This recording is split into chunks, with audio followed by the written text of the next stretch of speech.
Hello and welcome. I am Dr. Lara May, a clinical pharmacist specializing in functional medicine, as well as a certified yoga teacher and Reiki master. I run a truly integrative health coaching practice, encompassing functional medicine lab testing, yoga and meditation, and a sprinkling of Reiki energy medicine. Join me here on Light Body Radio to break through your health plateau and come into alignment with your natural vitality.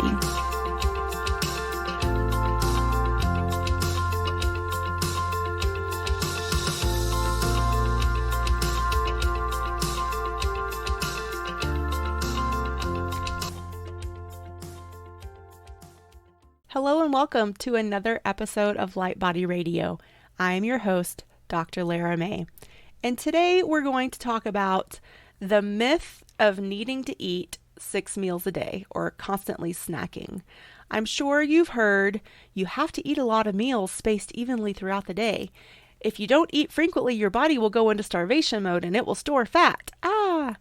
If you don't feed yourself protein every few hours, your muscles will become catabolic and will deteriorate.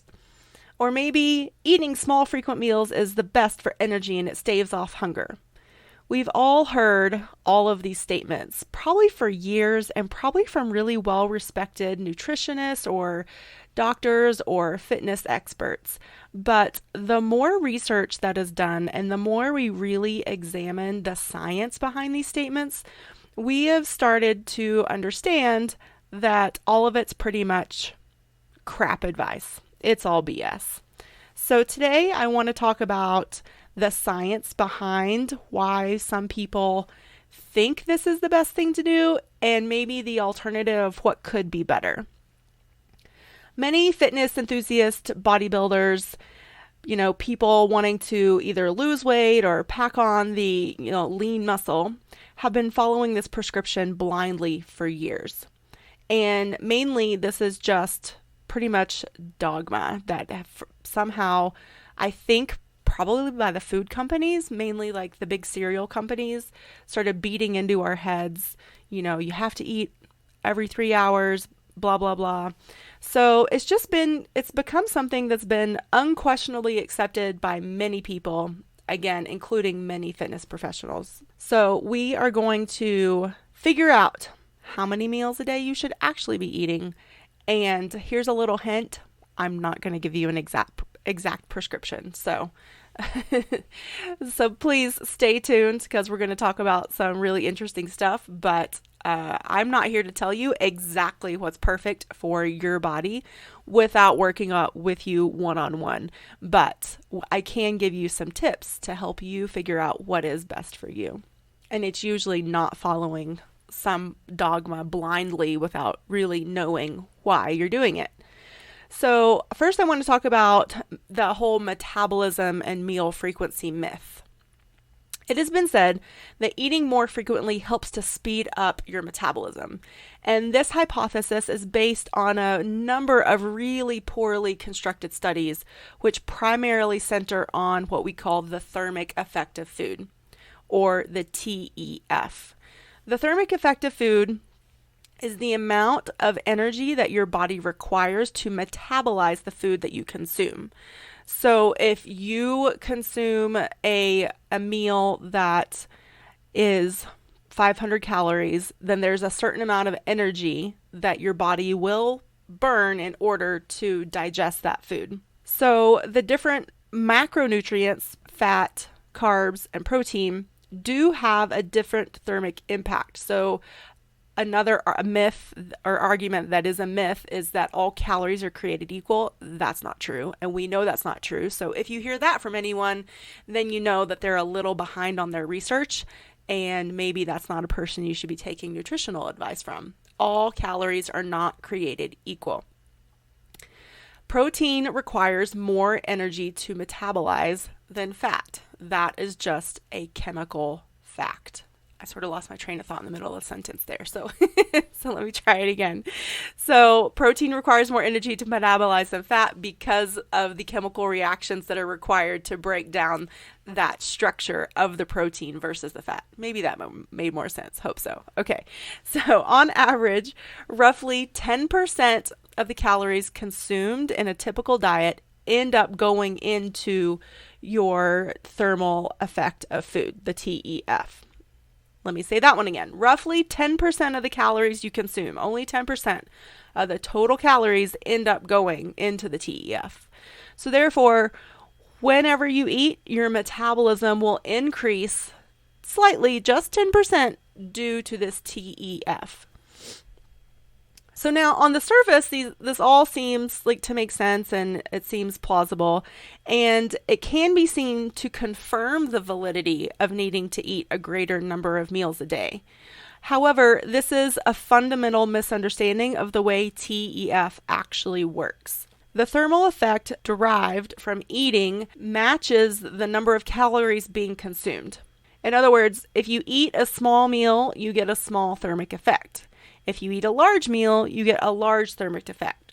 So it doesn't really matter. And again, if you break it down minutely and you did the math, you would get slightly different numbers based on your macronutrients. But if you were eating, let's say you were eating the exact same thing and you just divided it over 6 meals versus 3 squares a day, it would come out to be exactly the same. So again, it doesn't matter if you eat 2 meals a day or 6. If you're eating the same total amount of calories and the same composition of macronutrients, you're going to have the same thermic effect. So I hope that clears that up. That's just one aspect. So an analysis of multiple studies has confirmed this to be true, showing that meal frequency really plays no difference in metabolic rate. And as far as the metabolism argument is concerned, eating more frequently is not going to make you lose more weight most of the time. So the next idea is that your body goes into starvation mode if you don't eat every 2 to 3 hours. The reality of this belief is not supported by any science whatsoever. Starvation mode takes a lot longer than just 10 hours or even 48 hours to go into effect. True starvation mode is when your body starts to break down its own muscle mass, its own proteins for energy, and you start to lose lean body mass. That's starvation mode. And for most of us, even athletes that don't have a large body fat percentage, it takes, again, at least more than 48 hours to go into starvation mode. And that's why intermittent fasting or even multiple day fasting can be used under medical supervision to approach different digestive issues and medical conditions in a positive way. So this quote calorie sparing effect of going longer than 10 hours or even up to 48 does not concern you unless you go multiple days without food. And that's why I'm sure you've seen some of these documentaries lately that talk about the dangers of prolonged fasting. And yes, it can be dangerous, and that's why it's always recommended that if you're going to fast longer than 48 hours, you should be medically supervised, either by your physician or a licensed nutritionist or some sort of healthcare provider that has the credentials and the educational background to know what to tell you, how to do it safely, to know how to monitor you along the way, and to be able to tell you what to look for if they're not right there next to you in case you need to stop the fast. So blood sugar in healthy individuals has been shown to be lower overall the less you eat. So with infrequent feedings, we call it. You heard that correct. So eating too frequently, you attain a higher blood sugar level on average over the course of the day. And I'm going to go into this in a minute about how insulin plays a role and how your blood sugar actually is incremental to either putting on fat or losing weight. So studies are showing that short fasting periods actually make you healthier. And so I'm sure if you haven't, I will link into the episodes and all the blogs I've done about intermittent fasting. And so you can get more background on that. And so eating less frequency has been shown to induce a cellular cleanup process known as autophagy.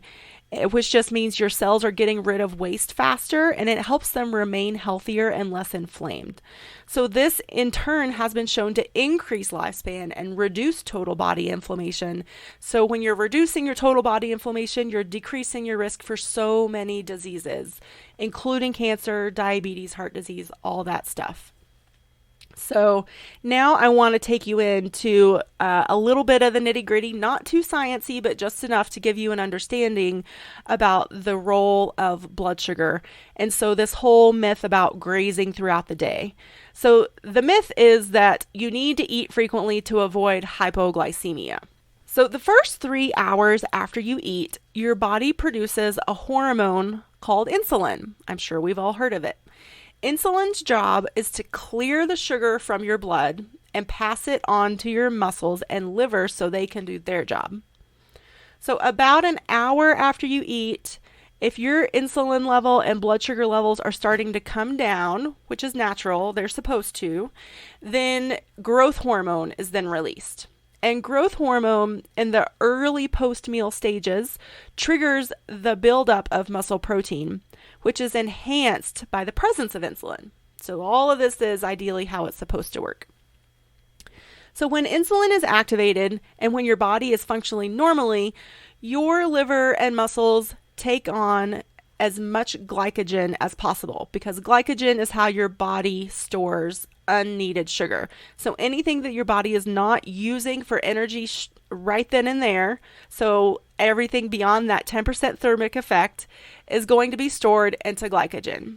And so the other thing to keep in mind is that while insulin is active in your bloodstream, fat burning is not possible, because the whole point of insulin is to grab those glucose molecules and take them to the liver, and then the liver turns them into glycogen, and beyond glycogen, then it's stored into fat.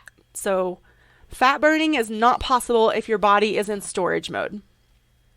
So about 3 hours after you eat a meal, your insulin levels should be back down to where they were before your meal, and your liver begins to kick into high gear, mobilizing glycogen. So that means releasing it into blood sugar for your body to use as energy.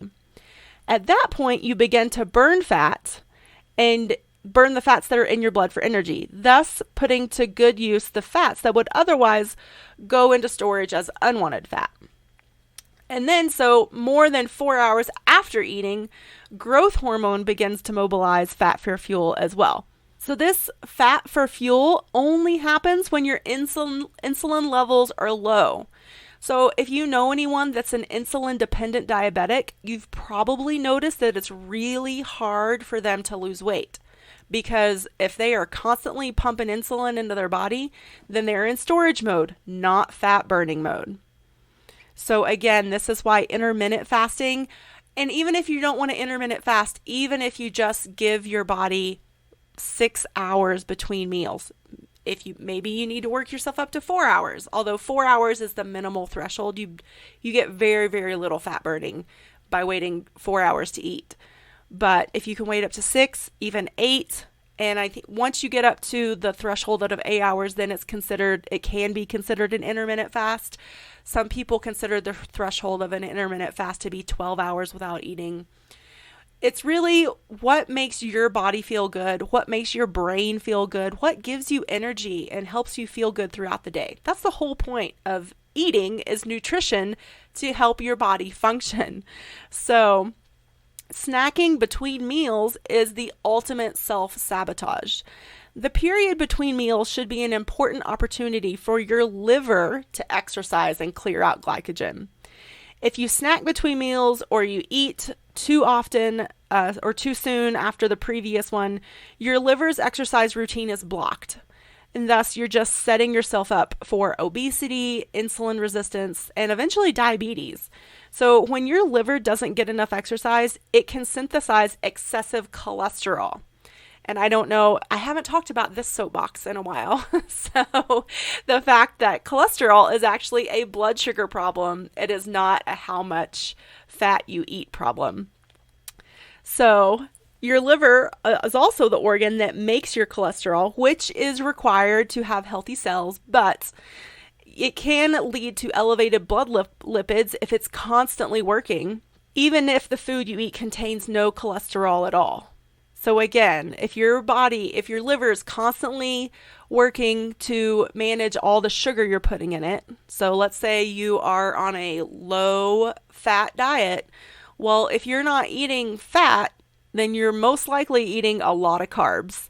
Carbs break down to glucose, which then goes into glycogen, which then goes into fat eventually, unless it's being burned and your liver is functioning normally and you're giving your liver a break. So it's a cycle. Have we figured that out yet?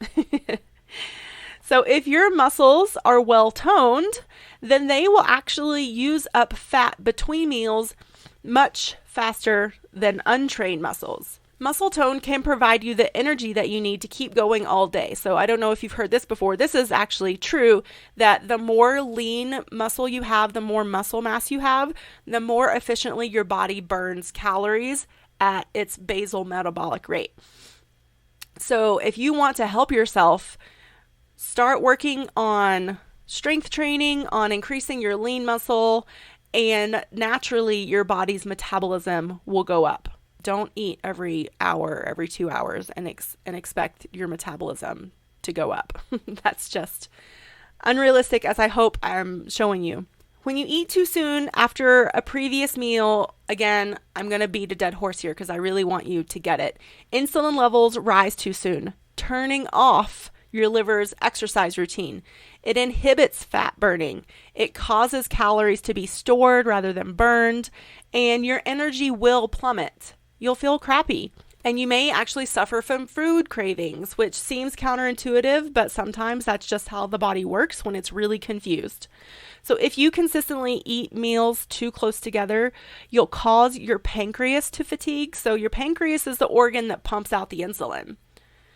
Your insulin receptors will become resistant. So again, if there's always glucose floating around in your blood, and your insulin is this little molecule that has receptors on it that grabs up that glucose, if there's glucose always present, then the receptors are going to be saturated, which means that they literally can't keep up. And once your insulin receptors are saturated, that triggers your pancreas to pump out more insulin. And so your body can do this for a while, but eventually it gets tired. That's what becomes insulin resistance. And eventually, if it keeps going, it becomes full-blown diabetes.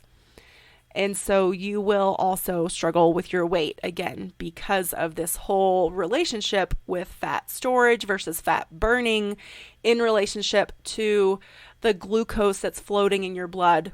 The glucose is a byproduct of any carbohydrate, period. It doesn't matter. All carbohydrates break down to glucose. So hunger, satiation, and blood sugar balance are all under hormonal control. And I'm not talking about the reproductive hormones like estrogen and progesterone or even testosterone, because insulin is considered a hormone in your body.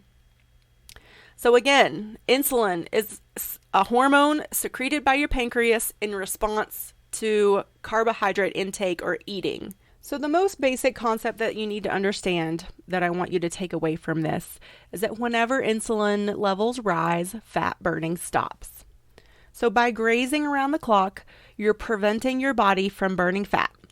When you're constantly eating, you're consistently releasing insulin, which puts your body into an absorption phase, a storage phase. And basically, this means that the insulin in your body is storing sugar and not letting the other enzymes in your body release the sugar to break down fat. So the goal for your body is to be in a post-absorptive state where your energy it uses your energy stores for sustenance and burns more fat. Grazing can also cause you to lose track of the calories you consumed. So a lot of people, when they, eat this frequently, unless they're on a very strict plan and everything is sort of pre-portioned, or they're really good meal planners and packagers, they're not very diligent about keeping track of the size of the meals and the snacks that they're eating. And so it's really easy for you to overconsume when you're snacking throughout the day, especially if you're buying prepackaged snacks and you're not paying attention to the label, or if sometimes you say, like, someone tells you that nuts are a good snack, and they are a good snack because things like almonds and cashews, peanuts, not so much, but they're all, there's worse things in the world, but they are a food that contains a protein, fat, and a sugar. And so they are a complete nutritious snack. However, they're very calorie dense. And so if you're eating throughout the day, it's really easy to overeat nuts. And again, if your body is constantly pumping out the insulin to compensate for all these nuts you're eating throughout the day, then your liver's never going to get that break that it needs. And you're just going to be storing your sugar into fat all day long. So it's much easier to count and keep track of what you're eating if you're eating less throughout the day, or eating less frequently, I should say. That's something to keep in mind. Unless you're one of these really diligent people that likes to spend time food prepping and packaging and counting, these every 2 to 3 hour eating and feedings can really set you up for disaster if you're not careful. Some studies have shown that many people don't actually feel satiated following a small meal. So they're left feeling unsatisfied, which also can actually cause them to overeat later to make up for it. So there is a psychological aspect that I don't think a lot of people really bring into the conversation when we talk about eating styles and dieting to lose weight, or dieting for a health condition. And when I use the term dieting in this sense, I mean like a short-term change to your eating style for a specific goal. And so really my philosophy is lifestyle change. That is the most sustainable way to maintain a healthy lifestyle and maintain a healthy eating style throughout your life, maintain your health, help you heal from disease, is lifestyle. I am not a fan of dieting, but this whole conversation came up with my husband and I. He was telling me about a friend of his doing this thing and how much weight he's lost, and that's amazing, but I hate to be the bearer of bad news or be the negative Nancy, is most likely it's not sustainable, because here's the thing, when you have a lot of weight to lose, you change your eating style, or you change like your total amount of calories taken in, you will lose weight quickly right off the bat, but your body will plateau. Your body will get used to whatever you're doing, and eventually that whatever you're doing won't be effective enough to maintain the weight loss. And so right now he's losing weight because he's reduced his overall caloric intake, which is great. He could have done that without doing 6 meals a day. But if he keeps this up, his body eventually will get used to the constant insulin presence, and he'll just store all these calories to fat instead of, right now he's burning them off. And the main thing that he's done is he's just decreased his total caloric intake. So, but anyway, so again, the psychological aspect is that grazing can leave you wanting more food because you never sit down to have a full meal. There's a whole component to chewing, and our brains are wired to release certain signals that I want to talk about too, with leptin and ghrelin, which are the other hormones that are involved in the feeling of satiation / or opposite, hunger. Your body is designed for sustained energy and blood sugar control. Your body knows what to do. It's designed to go long periods of time without external sources of food. And this is because way back in the day, Paleolithic era, the whole sort of foundation for a lot of the fasting research that has actually been studied and shown to be true is that, there were long periods of fasting. There were long periods of time where, as prehistoric humans, we just didn't have food available to us. So that's why our body is so good at storing fat, because it needed to survive. And so if you think about it that way, so there's elaborate mechanisms in place to keep your blood sugar steady, and it involves your brain, your hormones, your stomach, and your liver. It's all connected. So if you find yourself getting cranky and irritable between meals, that is definitely a sign that your body's natural blood sugar regulating mechanism is totally out of whack and out of balance. So if you find yourself weak or hungry sooner than 5 to 6 hours after eating a meal, these are some of the things that it could be due to. So I want to keep these in mind. It could be that you're not eating enough at the previous meal. It could be that you're eating too many carbs at the previous meal. It could be that you have an impaired digestion and absorption mechanism in your body. So if you are struggling with Crohn's, celiac, IBS, any of these conditions, then your digestion and absorption is not totally up to snuff. You could be out of shape, and so again, your whole metabolic pathway is impaired. Your adrenals could be weak and blown out. You could have a sluggish and congested liver. It could be absolute exhaustion, diabetes, insulin resistance, and then there's this last thing called leptin resistance. So this is the last little piece of the puzzle and little aspect I want to throw in for today.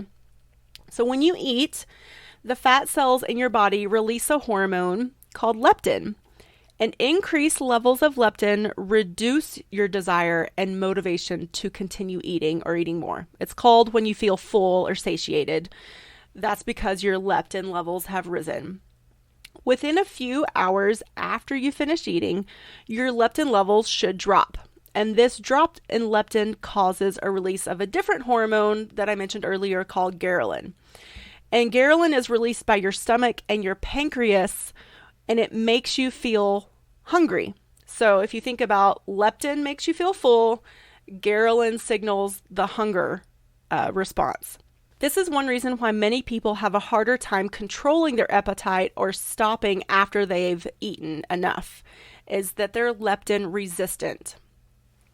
Leptin resistance can be a bit of a vicious cycle because a large intake of calories over a long period of time, so eating too much when you're in college for 4 years, or how about any of us out there that are student athletes that were taught, I know I was a swimmer in college and we were made to eat breakfast as a team every single morning after swim practice.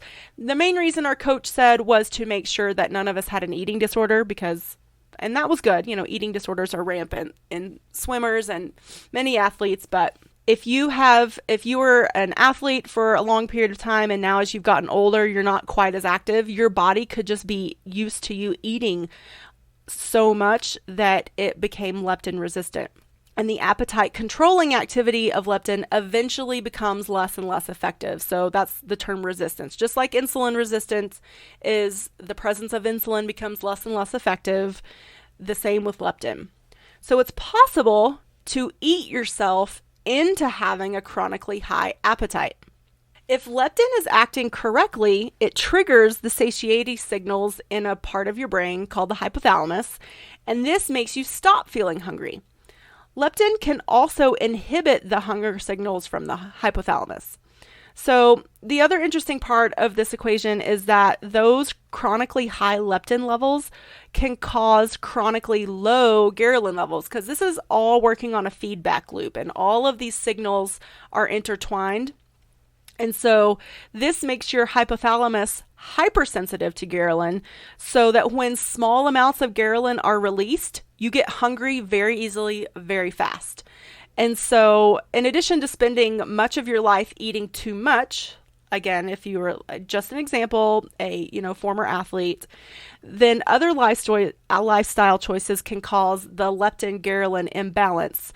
And this can also be lack of sleep, stress. Even if you're not overeating, if you're eating hyperpalatable foods like processed sweets, any sort of packaged food that has been engineered to trigger all these things in your brain. Thank you, food industry.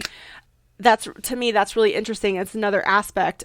The reason that you're eating these frequent meals is because you're hungry not long after you eat. You could be leptin resistant or even ghrelin resistant. And so these are things to, dig in deeper about yourself, your previous habits, maybe try to figure out why. And then once you know the why, then you know how to address it. There's other, I talked about psychological aspects. So if you expect yourself to be hungry, that can be enough to trigger ghrelin. And again, if your ghrelin threshold is low, then just that expectation of, oh, my dad does this. It's 12 o'clock. I should be hungry. I'm going to eat. And so instead of actually asking himself, is he really hungry? He eats. And or just because he's conditioned himself that this is the time I eat every day, he's hungry, whether his body really needs food or not. So I do also want to talk about hunger is not a bad thing. And it's important to understand that in a normal situation, the leptin, ghrelin, insulin interaction is completely necessary for your survival. So I don't want you to get to feel like I'm beating up on you, but it's important to resensitize yourself to leptin. And so this will take about 4 to 8 weeks of completely changing your lifestyle and eating patterns that may be contributing to your leptin resistance. So I can take you through some tools to do that. And hopefully the other aspect I'm going to sort of swerve off here is that I'm a big advocate for bioindividuality. And so, yes, historically speaking, we should all be able to go 6 to 8 hours at least without feeling hungry after we eat or needing to eat after we eat a meal. And so if you can't, then there might be some questions. But if you are happy and healthy and all of your systems are functioning in the green light and are working well, and you're eating every 3 hours, then I would say, okay, great. I would still caution you because as we get older, and if your pancreas, again, is constantly pumping out insulin, then that could predispose you to insulin resistance and diabetes later on in life.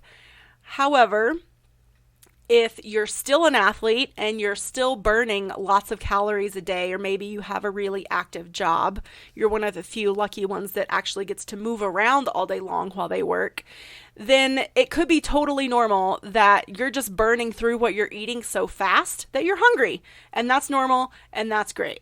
So there's a equal side to every coin, and so I want to bring attention to some of the aspects where hunger and eating fairly frequently could be okay.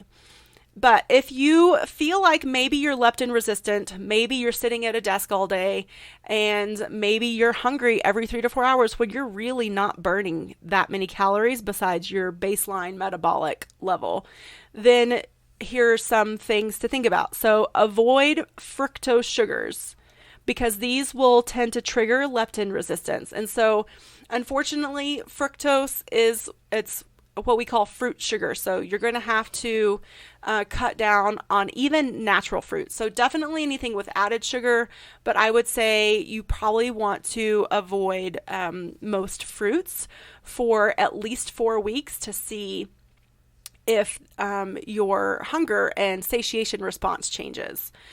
You need to exercise in moderation. Try to infuse some exercise throughout your day. And so for me, I work a 10.5-hour shift at the hospital 7 days a week, and I'm in the car 2 hours a day for my commute. So that's possibly 12 hours a day of sitting down. So what I've done is I set a timer. I make myself get up and walk around the hospital. I have a little elliptical that sits underneath my desk. I have a sit-stand station. So I've infused all these different tools that force me and enable me to get up and move around. Because even just moving around, even if you're not, quote, burning, like sweating with an exercise routine in the middle of the day, just the movement will help your body resensitize and sort of bump that metabolism up, which is what you're looking for, right? So you also want to help control your stress, because stress produces cortisol, and that's a whole nother podcast in and of itself. But you also want to avoid hunger triggers, because maybe you have a low threshold for ghrelin sensitivity. So keep the sweets out of sight, out of mind, out of the house, out of your desk, out of your car, wherever it is that you keep them. Just get rid of them. Because if ghrelin is your issue, then even just a little bit is going to make your brain think that you're hungry when your body doesn't really need food at the moment. When you're eating, keep any extra food off of the countertop. So put it away before you begin your meal. So when you're done, if you're like some people that I know and love very dearly that eat way too fast. And so this person that I know and love really dearly, if he hears this podcast, he's going to laugh, because he will literally wolf down his food without breathing sometimes because he's panting at the end.